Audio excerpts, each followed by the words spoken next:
fragmentación socioespacial y urbanización contemporánea, a cargo de la doctora María Encarnación Beltrán Espósito de la UNESPI, del presidente Prudente Brasil, y que está coordinada por el doctor Alejandro Miguel Torena, investigador y docente de nuestra casa de estudios. Buen día a todos, a todas, a todos. Estamos muy contentas de poder presentar a Carminia. Es un orgullo para nosotros tenerla en esta conferencia inaugural. Posee una maestría en geografía de la Universidad Paulista y es doctora en geografía por la Universidad de San Pablo. Además, realizó un postdoctorado en la Universidad de París, la Sorbona. Desarrolla actividades en el ámbito académico y científico junto a diversas universidades brasileñas y extranjeras. Actualmente es profesora titular de la Universidad Paulista. Es integrante del grupo de pesquisa, producción del espacio y redefiniciones regionales y de la red de pesquisadores sobre ciudades medias Brasil. Coordina el proyecto temático titulado Fragmentación socioespacial y urbanización brasilera, escalas, vectores, ritmos, formas y contenidos, financiado por la que abarca un equipo de más de 30 investigadores e investigadoras que han alcanzado su doctorado. Se formó especialmente en el área de geografía urbana, destacándose en los siguientes temas: producción del espacio urbano, segregación y autosegregación espacial, fragmentación socioespacial y ciudades medias. Realizó instancias de investigación en las universidades de Lleida, Coimbra y París. Fue presidenta de la Comisión Permanente de Evaluación de la UNESPI y miembro del Consejo de Defensa del Patrimonio Histórico, Arqueológico, Artístico y Turístico del Estado de San Pablo. Así que le damos la palabra a Carminia y le agradecemos muchísimo por estar presente en esta conferencia.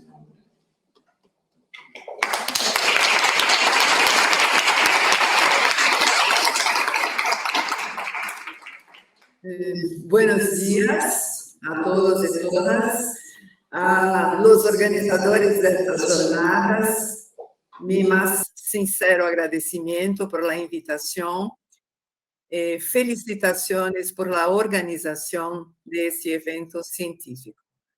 En nombre de Josefina Nucci, Diana Lan, Santiago Linhares y Alejandro, quien coordina esta sesión de la conferencia, felicito a todos de la universidad y de la comunidad científica.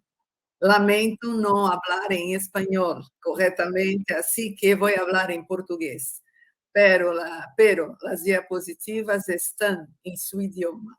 Gracias por la paciencia de escucharme en mi idioma, el portugués. Voy a compartir los slides, las diapositivas. Gracias. O tema escolhido para hoje é a fragmentação socioespacial como um processo para se compreender a urbanização contemporânea. Quando nós estamos falando de urbanização contemporânea, nós estamos tratando da própria sociedade, porque nós vivemos uma sociedade urbana, mesmo que uma parte da população viva no campo. Então, esse processo ele tem um significado muito importante para se compreender o mundo atual. Essa é a minha ideia inicial que eu vou procurar desenvolver. Eu começo trazendo um texto do urbanista italiano Bernardo Secchi. Ele disse que o fragmento nos incomoda, porque a história da cidade moderna, como de toda a modernidade, já estava dominada pela figura da continuidade.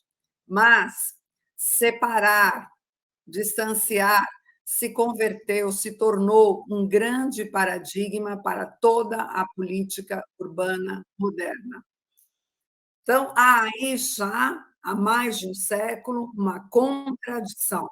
Embora a modernidade se associe à ideia de continuidade, processualmente a sociedade começou a se separar. Fragmentando as cidades, a distância, a descontinuidade transformou elas em ilhas.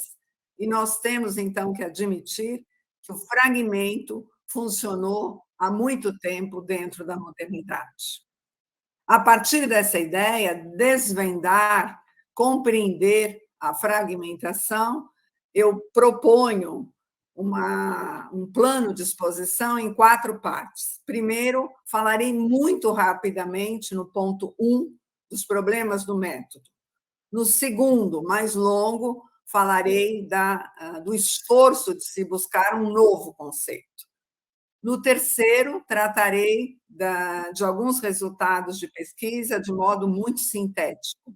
E, por fim, farei uma síntese, buscando um pouco da complexidade, um tema que está, inclusive, na própria proposta dessas jornadas.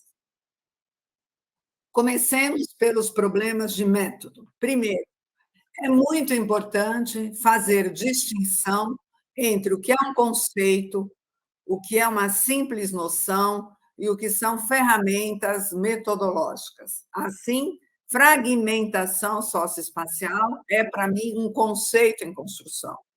É diferente, portanto, de uma ferramenta metodológica, como, por exemplo, um mapa de inclusão ou exclusão social. É preciso também se buscar a origem teórica dos termos.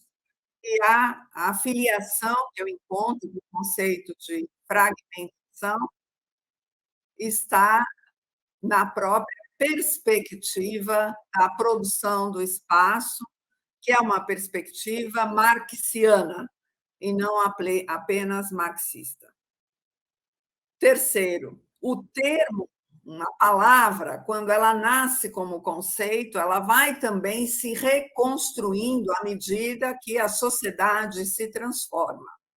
Então, eu não vejo o conceito de uma maneira fechada, de uma maneira rígida, o que seria mais próprio de uma definição. Não, o conceito está sempre em construção. Inclusive, uma ideia que eu vou defender hoje, é que a fragmentação socioespacial no Brasil e na América Latina, por proximidade, tem características diferentes do que esse processo tem em outros países ou subcontinentes. Existe também muita dificuldade, porque, às vezes, uma palavra, por exemplo, fragmentação, ela faz parte do discurso comum, mas ela ganha e precisa ganhar um conteúdo conceitual. Então, quando nós falamos, na linguagem corrente, fragmentar, nós temos a ideia de algo que se fratura, que se divide, mas o processo é um pouco mais complexo que isso. Enfim, é necessário um cuidado para não haver essa polissemia, quer dizer, uma palavra, uma expressão, fragmentação, que tem muitos tipos de conteúdos. Por fim, como último ponto dos problemas de método, é necessário um esforço grande para combinar quantidade e qualidade de fenômenos e processos. Partimos, então, para a segunda parte dessa exposição, trazendo para vocês como é que esse conceito nasce e como é que ele vai sendo, no decorrer do tempo, construído, transformado, ganhando maior consistência. A professora Prévost Chapiray Pineda, inclusive estudando a Argentina, ou, mais precisamente, Buenos Aires, já apontavam para as controvérsias que tem nessa palavra, e que isso poderia enfraquecer o seu potencial explicativo. Laurent Vidal, um pesquisador, historiador francês, chamou a atenção já nos anos de 1990 para um uso abusivo da palavra. E Janoska e Gleisi chamam pedem para que a gente desenvolva essa ideia como um recurso analítico para entender as transformações urbanas no mundo atual. De qualquer maneira, independente dessa polissemia, dessa fragilidade, da amplitude de usos e conteúdos, no geral, todo mundo se refere a novas dinâmicas sociais, políticas, econômicas e culturais, que estão apontando, que estão mostrando que há um novo modo de relacionar tempo e espaço. Ele se recombina em muitas escalas geográficas. A mudança é tão forte, ela tem tanta força, que ela exige novos conceitos.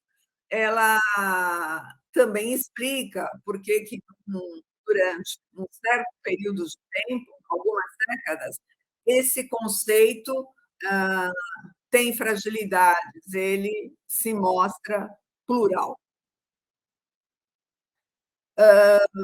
De qualquer maneira, como a maior parte dos autores falam de lógicas de globalização da economia e da sociedade, Revaux, Chapirat e Pineda falaram do uso desse termo de 3 modos diferentes.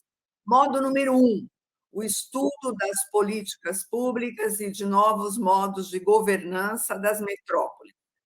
Número 2, a caracterização das transformações associadas à globalização e a novas estratégias de gestão.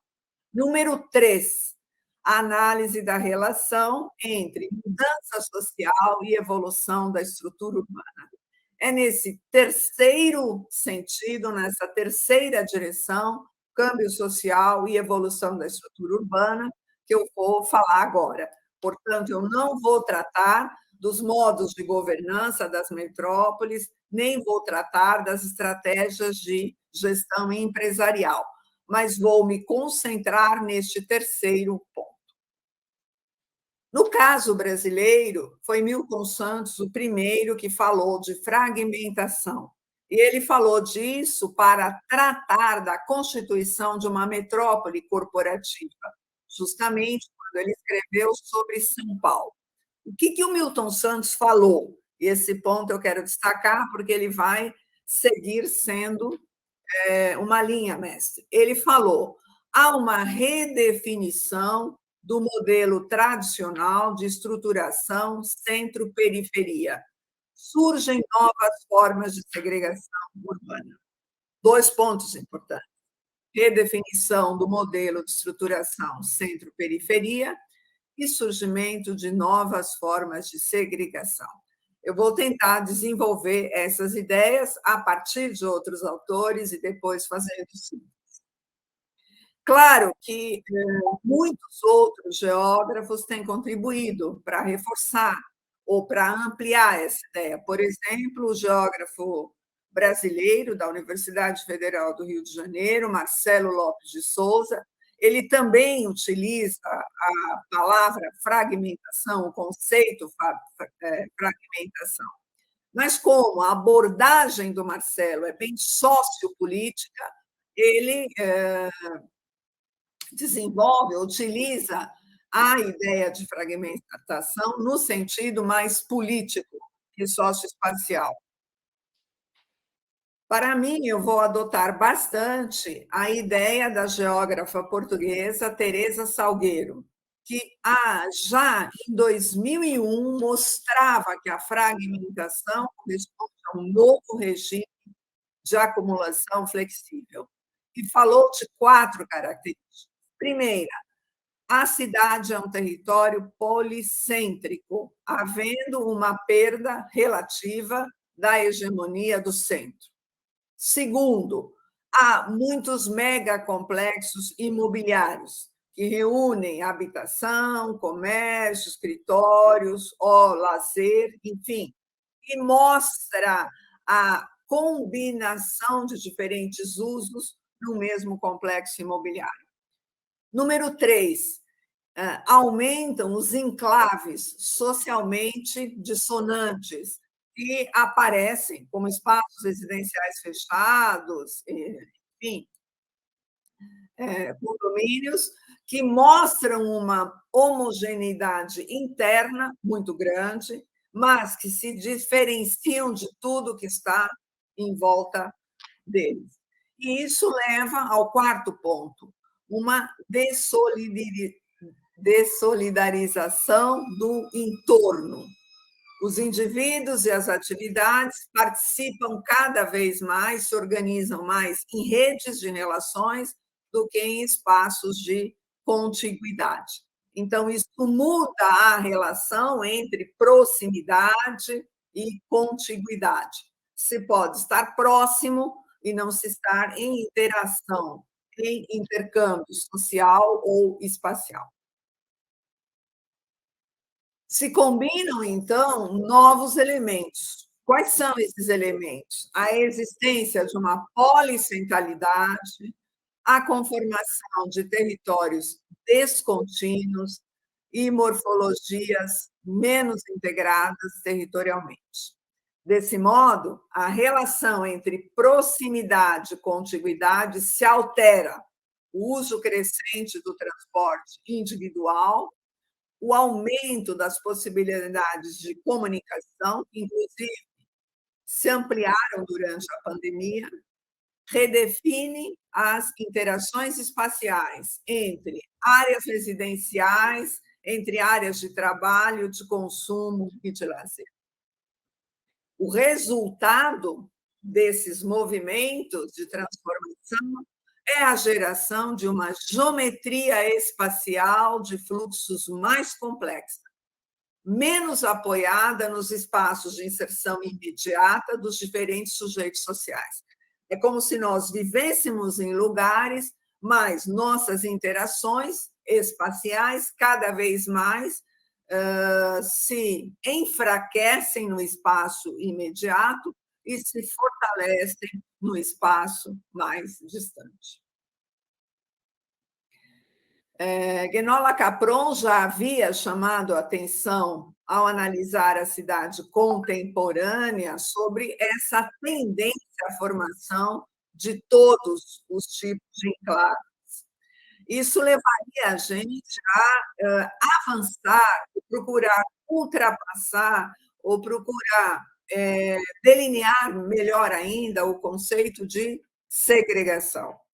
Ou seja, qual é a pergunta central? Quais são as características desses enclaves? No que esses enclaves urbanos, shopping center, espaços residenciais fechados, controlados por sistemas de vigilância e de segurança, no que eles mudam a vida urbana? Acho que o sociólogo francês François Acher contribui bastante para se compreender essa cidade fragmentada.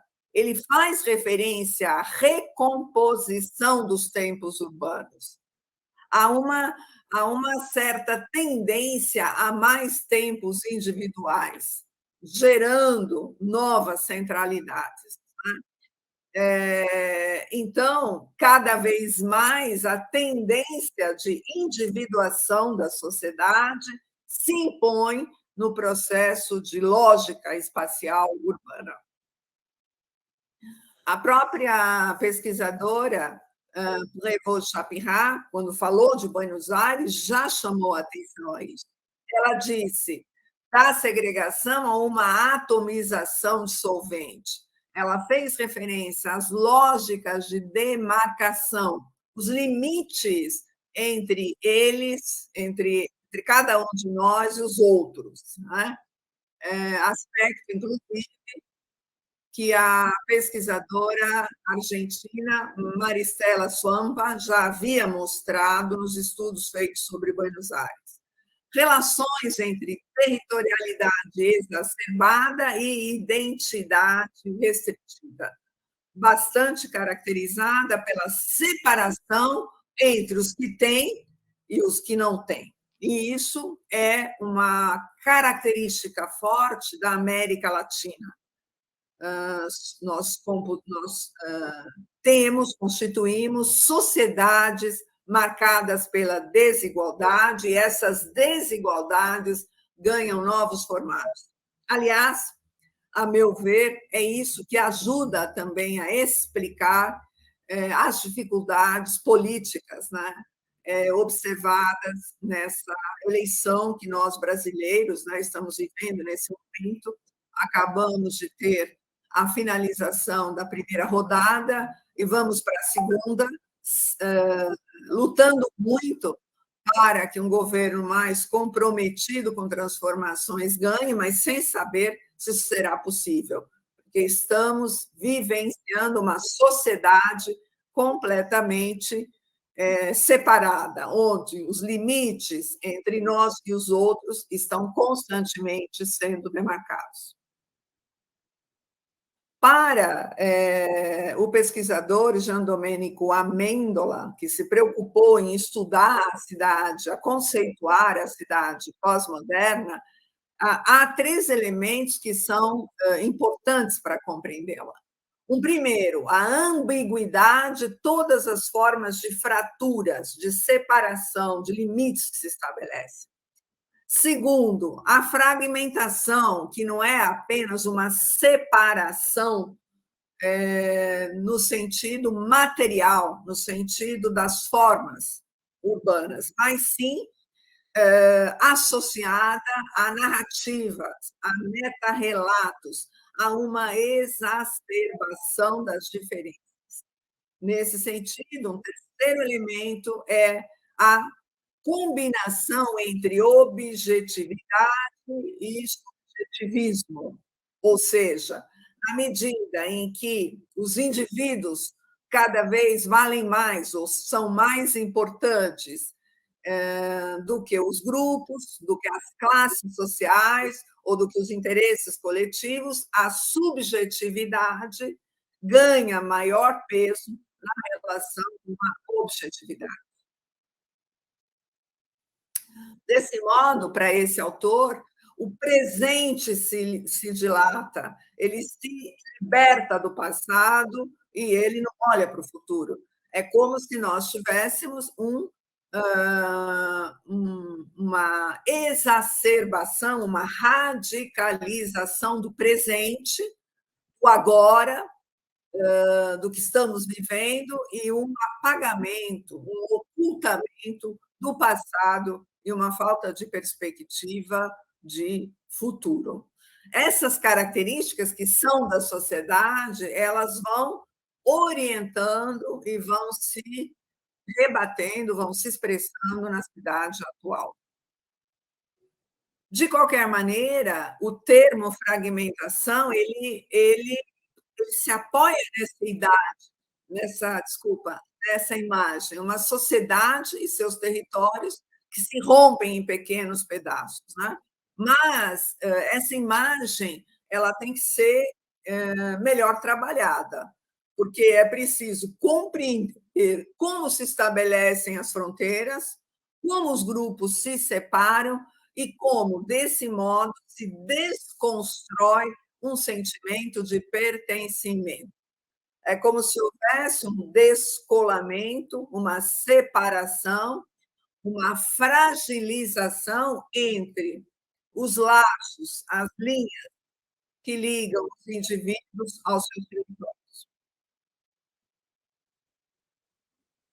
Passo, então, para uma terceira parte, onde eu quero mostrar que esse processo, o processo de fragmentação socioespacial, estudado por Milton Santos no Brasil, estudado por Prévost, Chapurat e Pineda na Argentina e por muitos outros autores, estudado, enfim, no Chile, no México e também, evidentemente, nos países do hemisfério norte, geralmente associado aos espaços metropolitanos, não é um processo apenas metropolitano. Ele é um processo mais amplo que, por englobar a sociedade, começa a se estabelecer em cidades, em espaços urbanos que não são metropolitanos. Eu falarei de 3 cidades médias brasileiras, embora nós estejamos fazendo uma pesquisa atualmente em 10 espaços urbanos brasileiros, 2 na metrópole de São Paulo e 8 cidades médias, desde da Amazônia até o sul do país. Hoje eu vou falar só de 3, para não ser muito cansativo para vocês, apenas para ilustrar. Essas 3 cidades sobre as quais eu vou falar, Marília, São Carlos e Presidente Prudente, são cidades de em torno de 250 mil habitantes. Portanto, estão longe de ter a complexidade dos espaços metropolitanos. No entanto, a meu ver, elas também passam pelo processo de fragmentação socioespacial. Vejamos esse mapa. Nas áreas em amarelo estão os espaços residenciais fechados, voltados ao alto poder aquisitivo. Em cor-de-rosa, aqui na área central, a maior parte do comércio e dos serviços. A presença de shopping centers estão também assinalados aqui e aqui. Bom, aparentemente, já é possível ver que, se no passado a cidade latino-americana tinha a elite e a classe média mais próxima ao centro, hoje, parte dessa elite, parte dessa classe média se distancia.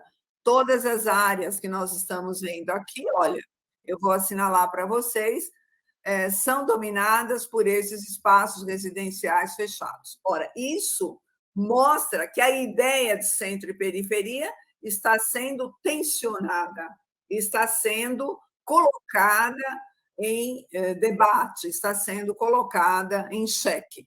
Porque hoje, no anel externo das cidades, você tem os bairros pobres, tem os grandes conjuntos, em algumas situações tem as favelas, no caso brasileiro, e tem também esses espaços residenciais voltados para a elite. São Carlos, uma outra cidade de cerca de 250 mil habitantes, se verifica o mesmo fenômeno. Há áreas de concentração de espaços residenciais fechados para a elite, aliás, para a elite em amarelo e para a classe média em vermelho, e esses espaços estão distantes da área central, que é esse quadrilátero em cor rosa que aparece aqui. Por fim, Presidente Prudente, que é a cidade onde eu moro, esse fenômeno também aparece. Vejam, os espaços residenciais fechados vêm das áreas mais próximas para as mais distantes, mas isso não acontece de maneira aleatória. Como vocês veem, o centro aqui demarcado em rosa, essas áreas de espaços para elite estão no setor oeste, enquanto no setor norte e no setor leste estão as áreas das populações mais pobres da cidade. Então, é como se nós tivéssemos uma cidade dividida. Do lado esquerdo, ou a oeste, a população mais rica, tendendo, como mostra a seta em vermelho, para uma expansão para o sul, onde está o aeroporto. E, de outro lado, de leste para o norte, se estendem os bairros mais pobres e a população que tem menos poder aquisitivo. Nesse caso, gostaria de chamar a atenção, tem uma linha vermelha aqui, que é a ferrovia, que separa já a cidade em 2. Então, há uma barreira material, uma ferrovia, e há uma barreira simbólica, subjetiva. Os pobres ocupam a porção leste e a população de classe média e elite ocupa a porção oeste e sul da cidade. Vamos, nesse mapa seguinte, é o mesmo que eu mostrei, mas eu quero mostrar aqui do lado a representação das áreas comerciais e de serviços. Embora more mais gente no setor leste e no setor norte, onde está a população mais pobre, as áreas comerciais se expandem na direção sul e oeste, onde estão os espaços residenciais fechados. Ou seja, há uma verdadeira situação paradoxal, onde mora mais gente, tem menos comércio, porque o poder de compra deles é menor. Aonde mora menos gente, onde mora a elite, cada vez mais há comércio se ampliando. Os shopping centers da cidade, estão aqui assinalados, nesse setor e nesse, reforçam essa expansão da área comercial e de serviços na direção da elite, indicando, portanto, que não se trata apenas de uma separação no plano residencial, mas também uma separação do comércio e do serviço.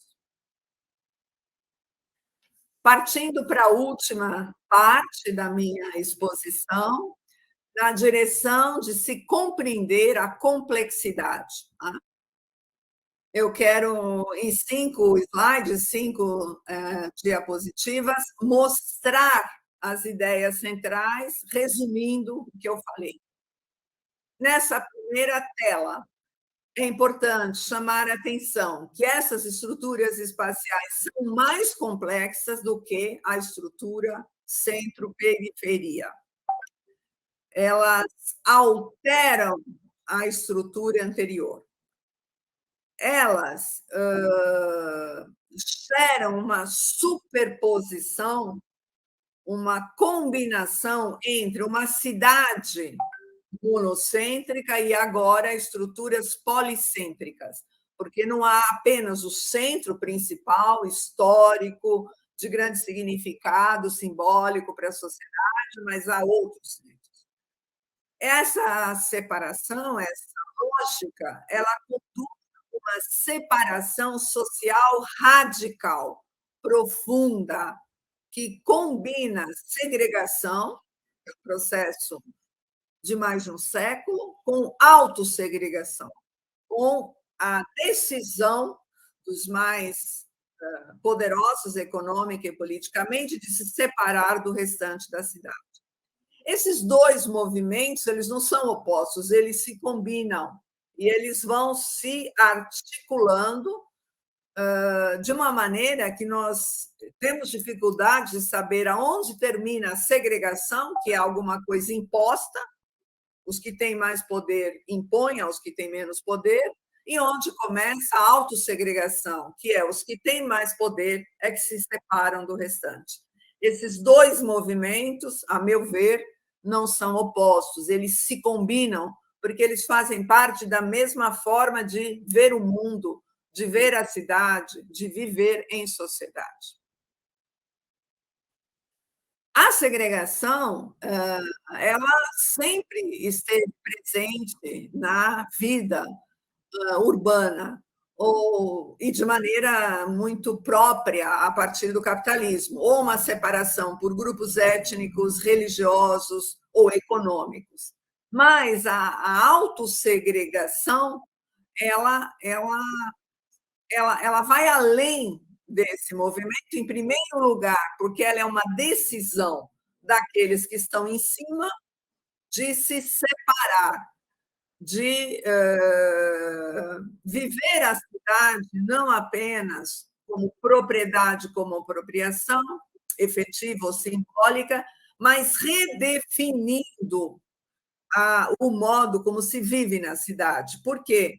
Porque não se refere apenas ao uso residencial, mas inclui também os espaços de consumo. Na cidade do passado, mesmo que havia bairros ricos e bairros pobres, as atividades políticas ou econômicas ligadas ao centro eram realizadas no mesmo espaço, e isso gerava um compartilhamento da cidade por diferentes classes sociais. E isso cada vez é menos verdadeiro. A autossegregação, no entanto, mesmo que ela se relacione com a segregação, ela é um processo diferente, porque ela tem razões diferentes. Uma primeira, ela representa os interesses de quem produzem esses espaços, os proprietários, os promotores, os corretores, o capital financeiro, que estão interessados em oferecer um novo produto imobiliário. No caso brasileiro, um produto imobiliário, eu acredito que isso também aconteça na Argentina, que se associa a duas ideias principais: segurança e distinção, separação social. Por outro lado, não se pode dizer que a autossegregação responde só aos interesses econômicos de produção, porque há, do outro lado, uma parte da sociedade que compra esse produto e decide, consciente ou inconscientemente, mudar seu modo de viver na cidade, no tempo e no espaço, valorizando essas ideias de distinção social e de segurança ou seguridade para vocês, reproduzindo a desigualdade que é histórica, mas conformando um novo modo de se diferenciar, muito marcado por barreiras, sistemas de controle, sistemas de vigilância, muros, entraves à circulação livre das pessoas. Isso tudo, evidentemente, como já foi dito, se associa a uma redefinição da centralidade. Os centros comerciais, os hipermercados, os centros de eventos, negócios, hotéis, cada vez mais reforçam as distâncias sociais. Geram na cidade não o desaparecimento, mas a diminuição dos espaços de convivência entre todos. E isso altera a vida pública, isso altera a relação entre espaço público e espaço privado, criando uma tensão constante, porque uma parte da sociedade cada vez mais se distancia da vida pública, no sentido dado a essa ideia na modernidade, não o sentido grego.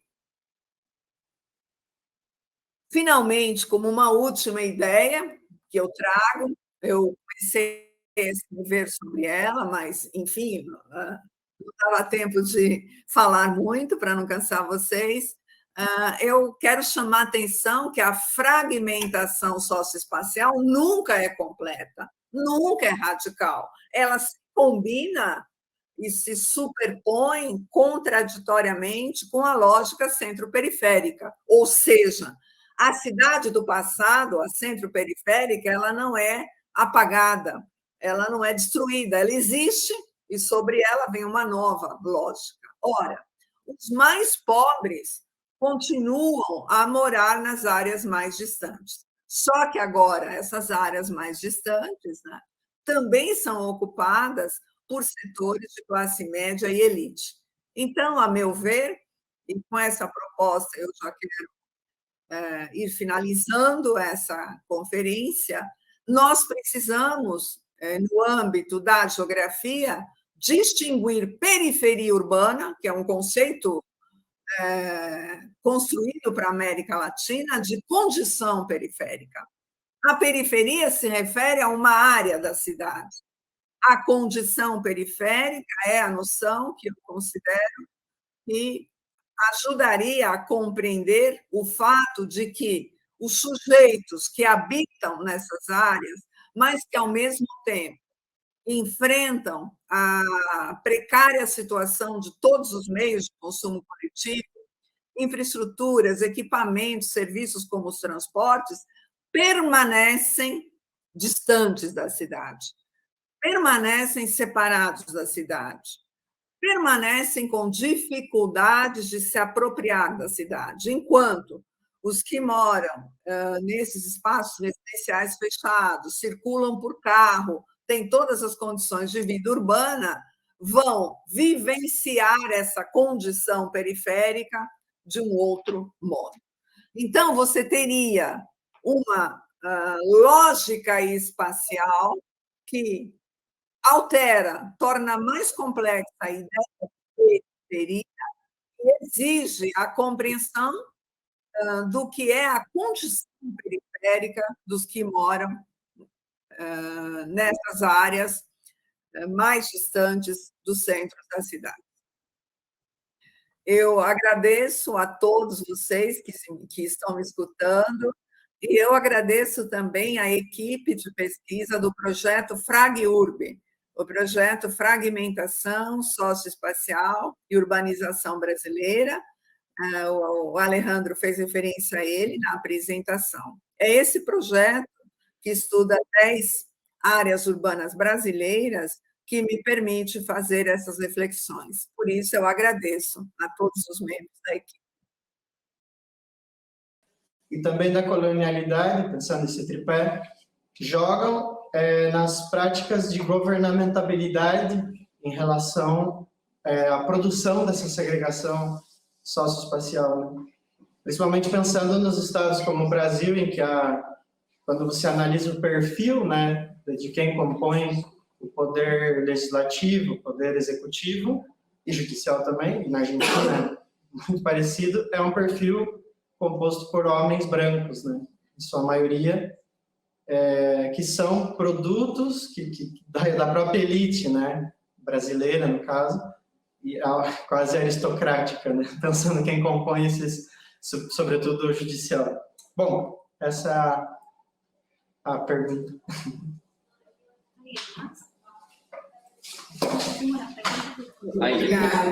Alejandro, eu respondo agora. ¿Alguien más quiere preguntar? Y juntamos 2 o 3 preguntas. A ver, fala aí. Oi, Carminha, bom dia. Sou Maria Laura. Oi, Maria Laura. Tudo bem? Eu não estou te vendo, não sei onde você está mais. Ah, sim. Olá, Maria Laura. Agora sim. Tudo bem? Não creia que estava. Então, Carminha, eu queria te perguntar sobre este último conceito de condição periférica que você apresentou, que eu achei muito interessante, que ele aparece como um conceito a ser preenchido, né? Não é a condição periférica, não seria em si um equivalente a uma situação pejorativa, mas poderia ser entendido em função dos conteúdos, das formas espaciais, num sentido ou em outro. Gostaria de ouvir mais sobre isso, que eu achei bem interessante. E a outra coisa que eu queria perguntar é se nas pesquisas que vocês estão fazendo sobre as cidades médias no país todo, vocês já estão vendo algum tipo de processo de transformação dos próprios centros históricos, no sentido de haver, se haveria alguma fragmentação intracentro histórico, no sentido de revitalizações, investimentos imobiliários, se isso existe, se vocês vislumbram alguma tendência. Obrigada. Obrigada a você. Sí, José. Bueno, no. Gracias, Carmiña, por tu conferencia. Soy Josefina, claro.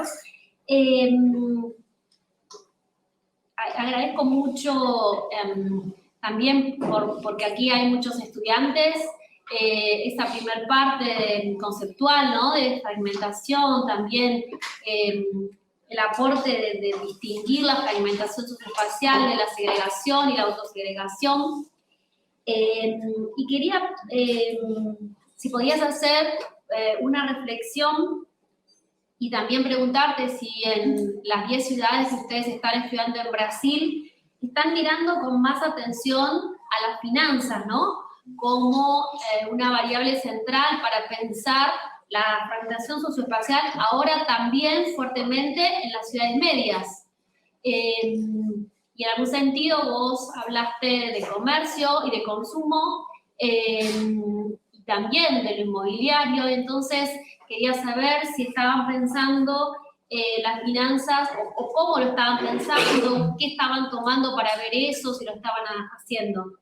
Y también preguntarte qué situaciones nuevas ustedes pudieron observar de fragmentación socioespacial, pero que también son de segregación, autosegregación, en las ciudades que ustedes están estudiando en el marco de la pandemia, ¿no? O sea, ¿qué situaciones fueron nuevas en esos años de pandemia y cuáles de ellas se han convertido en estructural, es decir, se han mantenido y siguen estando en nuestras ciudades, digamos, para explicarlas, y cuáles fueron coyunturales y desaparecieron, ¿no?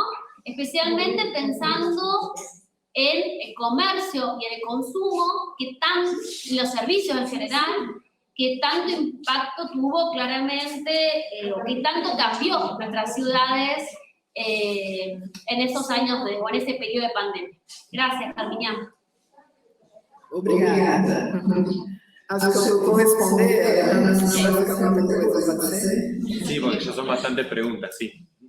Bom, muito obrigada. Éder, obrigada pela sua questão, ela é uma questão relevante. Embora eu não estude a governabilidade, a composição do poder executivo e do poder legislativo, mas nessa pesquisa que está sendo feita nas 10 cidades, todas as matizes, todos os aspectos relacionados, tá, ao racismo e à perspectiva de gênero aparecem. Como a pesquisa é feita? É importante dizer para mostrar como o problema aparece. Ela é feita através de 6 tipos de metodologia. 2 muito tradicionais, nos estudos geográficos, o tratamento de dados e a cartografia, mas outras 4 metodologias, que algumas são já corriqueiras para nós, outras nem tanto. Deixa eu falar quais são. Primeiro, grupos focais, que tem um nascimento na área da administração, mas que hoje é utilizado na área da política, da antropologia, sociologia, e começa a ser usado na geografia. Como nós estamos fazendo grupos focais? Com mulheres, só mulheres, nós não incluímos homens, pobres, moradoras de conjuntos habitacionais, do Minha Casa Minha Vida. Vocês já ouviram falar desse programa dos governos Lula e Dilma, que construiu 6 milhões de habitações no país. Essas mulheres moram na periferia, essas mulheres vêm de favelas, essas mulheres migraram do Nordeste para o Sudeste, ou migraram do campo para a cidade, e trazem nas suas narrativas todos os enfrentamentos dessa vida nessa nova periferia, né? O que está me levando a essa ideia de condição periférica, que depois eu vou falar um pouco mais sobre ela.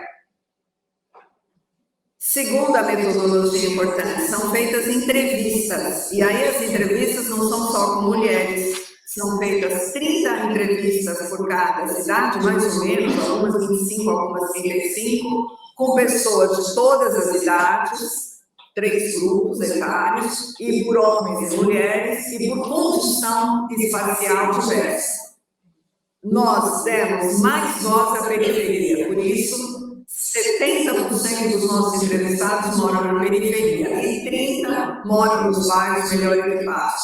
Se quer ver a diferença das narrativas, e nessas entrevistas, apareceu uma dinâmica que nós estamos utilizando o conceito de estigma territorial com muita força. Não estava presente como uma hipótese da pesquisa, mas a narrativa mostrou que as pessoas que moram nessas áreas melhor localizadas constroem estigmas fortíssimos sobre a população da periferia. E esse estigma apareceu nos 2 grupos, quem falou dele, quem estigmatiza também falou dele. Terceiro tipo de metodologia, percursos urbanos. Se escolhe moradores da periferia e nós, pesquisadores, acompanhamos o percurso dessa pessoa num dia de trabalho. Da hora que ela acorda, quais tipos de transporte ela utiliza, quanto tempo ela leva de transporte, como ela combina, como ela simplesmente vai da casa para o trabalho, ou não vai só da casa para o trabalho, e passa para fazer compras.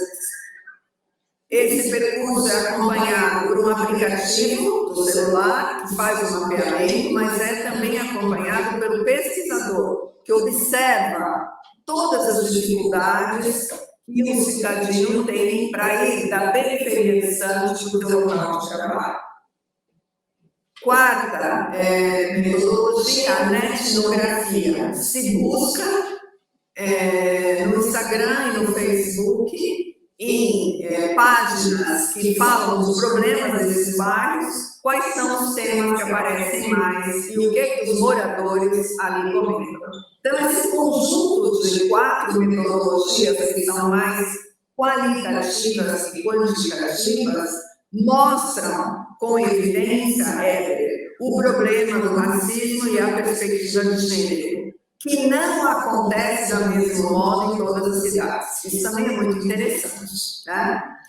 Em Presidente Prudente, por exemplo, onde há população negra, onde há, evidentemente, a questão do gênero está presente, porque ela atravessa a sociedade toda, o problema não apareceu. Mas nas 2 áreas de São Paulo, nós estamos trabalhando também com a metrópole, com o bairro Cidade Tiradentes, que é o bairro mais pobre de São Paulo, e com o bairro Pimentas, que é o bairro mais pobre do município de Guarulhos. Nesses 2 bairros, essa questão apareceu com uma evidência enorme. Inclusive, estamos agora vamos convidar uma pesquisadora da Unesp de Araraquara para trabalhar todo esse material, porque nós nem temos uma base teórica suficiente para analisar os discursos que apareceram nos grupos focais e nas entrevistas.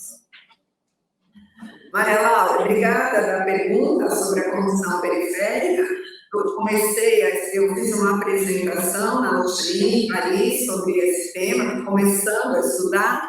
Eu não tinha te visto aí, é ótimo que você esteja, porque eu parti da ideia desenvolvida por você de situação geográfica.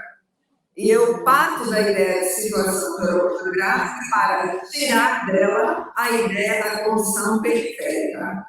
E o meu esforço é olhar simultaneamente para a cidade com estrutura espacial e olhando para a cidade, eu enxergo a periferia, essa periferia multifacetada, que não é mais a periferia do 60, 70, embora ela permaneça. Vai o pobre para lá, a autoconstrução para lá, as idas da cidade de Tiradentes e Pimentas, mas Marabá, uma das cidades que mistura é Marabá, na Amazônia. Isso aparece em Mossoró, que estuda, uma cidade do Nordeste. Aparece numa das cidades mais ricas do Brasil, que é Chapecó, uma cidade do oeste de Santa Catarina.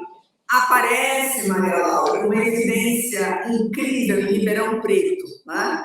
Uma cidade média já de mais de 500 mil de habitantes, que tem mais de 60 loteamentos fechados. Então, claro, os que moram nos loteamentos fechados, que estão no sul, eles vivem a periferia, aqui uma periferia, entre aspas, porque não é mais um conceito, é apenas o anel periférico, com uma condição diferente dos pobres dessa cidade.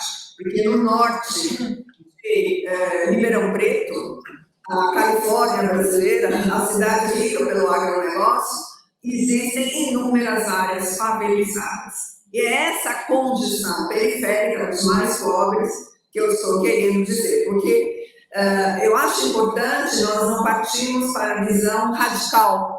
Há uma nova lógica, mas o espaço, né, ele é herdeiro do passado. Na verdade, o professor Milton Santos já disse, é uma acumulação desigual de tempos. Olha, nos tempos do passado, a periferia da cidade que se instituiu no período fordista, né? Expansão dos bairros, conjuntos residenciais, áreas favelizadas, loteamentos precários, ela permanece. Melhorou as condições de vida nesses bairros. A cidade de Tiradentes de hoje, dito pelos seus moradores, é melhor do que a cidade de Tiradentes de 40 anos atrás. Tem mais comércio, tem hospital, tá certo? Em Guarulhos, por exemplo, no bairro Pimentas, tem uma unidade da Universidade Federal de São Paulo, Então, já tem universidade, já tem hospital, tem posto de saúde, mas permanece e se acentua a separação social. Cada vez mais eles ficam nesse bairro. Então, acho que isso mostra que essa condição periférica não é nem tanto sentido pejorativo, mas analisando como, por meio de estratégias de vida, de sobrevivência, essa população cada vez permanece mais nos seus bairros. Depois vou falar dos centros históricos, mas eu vou fazer um gancho com a pergunta da Josefina, né? Então, Josefina, porque tem ligação que eu estou explicando para a Maria Laura. Durante a pandemia, aumentou o desemprego, evidentemente. Muita gente ficou sem trabalhar, não como nós, professores universitários, que estamos trabalhando em casa, online. Eles ficaram sem emprego. Quais foram as estratégias? Pequenos comércios e serviços nos seus bairros. Ou seja, muitas senhoras, muitas mulheres começaram a fazer comida para vender, a costurar, a fazer artesanato. Isso é estimulado por uma lógica do empreendedorismo, faça você mesmo, tenha sua empresa. E essas pessoas ficaram assim, prisioneiras desses bancos. Não saem mais de lá. Elas só saem de lá uma vez por mês para ir às áreas e fazer compras. Elas não fazem mais deslocamento, periferia para o centro para trabalhar, simplesmente porque o mercado de trabalho formal está se reduzindo. E isso não são só as mulheres que estão cozinhando. Por exemplo, uma enormidade de homens e algumas mulheres que passaram a trabalhar de Uber com seus carros. Eles estão fazendo Uber no próprio bairro. Primeiro, porque os carros que estão nas áreas centrais não atendem o chamado dos pobres na periferia, porque a periferia é pobre, é perigosa, tem assassino, todas essas imagens. Então, agora, os moradores do próprio bairro fazem Uber, né, para os que ali residem. E isso vai acentuando as formas de separação, as formas de clivagem. E, a meu ver, transforma uma situação conjuntural causada pela pandemia em situação estrutural. Porque, embora a economia brasileira esteja nesse ano conhecendo uma pequena melhoria, em função da eleição, né? O atual presidente criou um programa social para regimentar votos. Essa melhoria, esse pequeno aquecimento da economia não significa a criação de verdadeiros postos de trabalho, mas sim de estratégias, né, para se trabalhar aonde for possível. E esse aonde for possível é via de regra para quem mora na periferia, na própria periferia. Claro, continua a gente, Maria Laura desenvolveu uma enorme linha de pesquisa sobre isso no Brasil, há novas combinações do circuito superior da economia com o inferior, mas se no passado, né, essas formas de trabalho do circuito inferior buscavam muito as áreas mais centrais, mais tradicionais da cidade, agora elas se periferizam cada vez mais. Desculpa, Alejandro, eu estou quase fazendo uma palestra, mas as perguntas foram muito boas e foram muito boas. Os processos de transformação nos centros históricos. Nessas 10 áreas urbanas, nós estamos estudando 8 cidades médias e 2 bairros da metrópole de São Paulo. Esses processos ocorrem de modo muito diverso. Em São Paulo, vários de vocês já devem ter ouvido falar ou visitado, né? O centro histórico passou por várias ondas de degradação e várias iniciativas de tentativa de requalificação, mas o problema não está efetivamente resolvido. Muito pelo contrário, quanto mais desemprego, mais pobreza, mais gente vive nas ruas. e essa gente vive principalmente em torno dessas áreas centrais.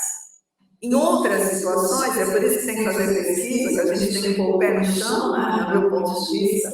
Eu sou uma geógrafa muito associada ao campo, enfim, a uma base empírica forte. Isso é muito diferente em Mossoró.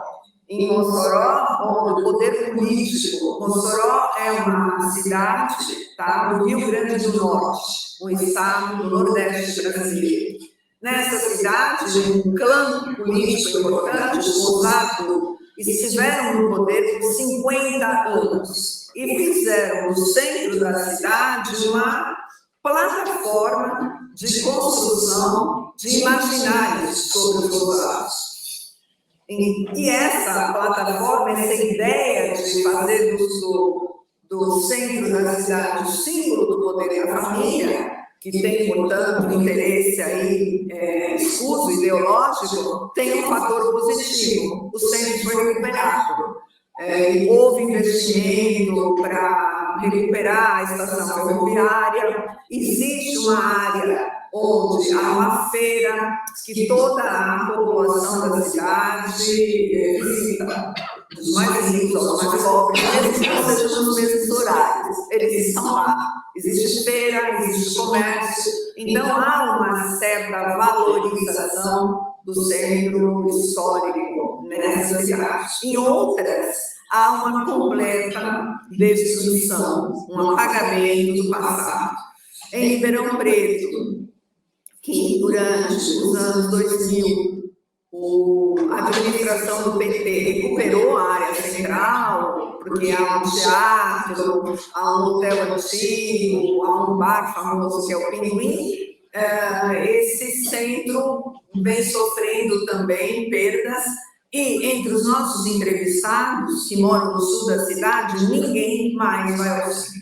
O centro, para essas pessoas, não existe mais. Na entrevista que a gente faz, no roteiro, tem essa pergunta, que você pensa que é o centro, quando você vai ao centro, e a resposta é sempre a mesma, mas eu não vou ao centro.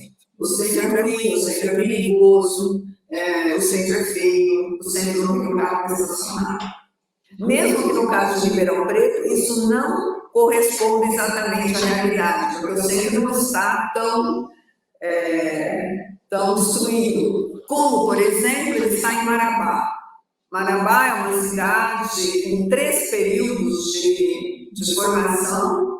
O primeiro período, que é chamado de Velha Marabá, que é onde está o centro histórico, e é uma área, não sei se eu acho impressionante mesmo, eu sendo uma brasileira, eu acho impressionante que todos os anos o rio inunda essa área, todos os anos os moradores saem no momento da inundação e depois voltam para suas casas. Então, claro, o patrimônio está esfacelado, porque já existem 2 novas Marabás, né?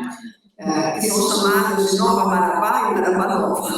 E a mais pujante economicamente é a Marabá ao longo da Transamazônica. Marabá é uma cidade cuja rodovia transamazônica passa no meio dela. É uma rua. Quando ela cruza Marabá, é uma rua. Vocês imaginem uma rua onde passa caminhão que está levando minério de ferro, passam, enfim, tem um trânsito pesado e é em torno dela que se estrutura um novo centro de Marabá. Enfim, Maria Laura, daria para eu falar das 10, mas cada uma com as suas especificidades. Josefina, nessa pesquisa nós não estamos estudando as mudanças no setor terciário. Estudamos numa pesquisa anterior sobre cidades médias de consumo. E observamos naquela outra pesquisa, que trabalhou com 6 cidades, que os bancos, um braço, né, do setor financeiro, não é o conjunto do setor financeiro, mas é um braço, passa por uma transformação profunda nas cidades médias brasileiras. Eles estiveram no centro das cidades médias até o final dos anos, até 2005, e depois, pouco a pouco, os caixas eletrônicos e, sobretudo, o smartphone substitui toda a circulação e se torna, portanto, um setor aespacial, né? Ele vai aonde as pessoas vão. E o centro se transformou num lugar de pouco interesse para esse ramo da atividade. Inclusive, no passado, eles compravam os prédios onde funcionavam os bancos e agora não compram mais, alugam, porque mudam toda hora de localização. Então, o fato de que as pessoas não precisam ir mais ao banco, utilizam essa maquininha, faz com que menos gente vá ao centro.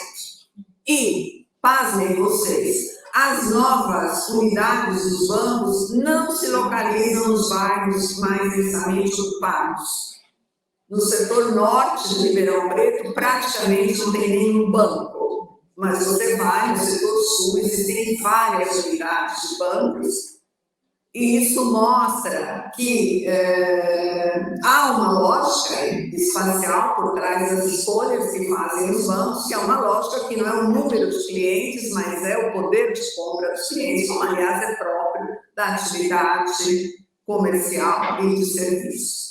Nessas cidades médias que nós estamos estudando, e mesmo nas duas áreas de São Paulo, por serem periféricas, por estarmos dando peso maior à periferia, os interesses do capital financeiro aparecem menos. Né? Se nós estivéssemos estudando as áreas de maior centralidade, ele apareceria com maior evidência, mas é evidente que ele está lá, fazendo as suas escolhas, não é? E, sobretudo, amparando a enorme expansão imobiliária que está ocorrendo em todas essas cidades. Né? Tanto assim que vem aumentando o estoque de imóveis vazios nas 10 cidades que nós estamos estudando. Desculpa ter me alongado. Bueno, muchas gracias, Carminia. Nos quedamos sin tiempo porque ya es la hora de comenzar con la mesa de ponencia. Por lo tanto, vamos a dejar acá. Te queremos agradecer muchísimo por estar presente en esta mesa inaugural. Para nosotros siempre es una alegría poder escucharte y contar con tu presencia. Eu não estou escutando som nenhum daí. Eu não sei, talvez o microfone seja desligado. Agora sim, eu escuto o som de vocês. Bueno, comentaba Carminia que nos quedamos sin tiempo, tenemos que pasar a la próxima mesa de ponencias, por eso te agradecemos muchísimo, para nosotros es una alegría contar con tu presencia en esta mesa inaugural y bueno, agradecerte muchísimo por tus palabras y por tus reflexiones y por ayudarnos a pensar. Así que muchas gracias.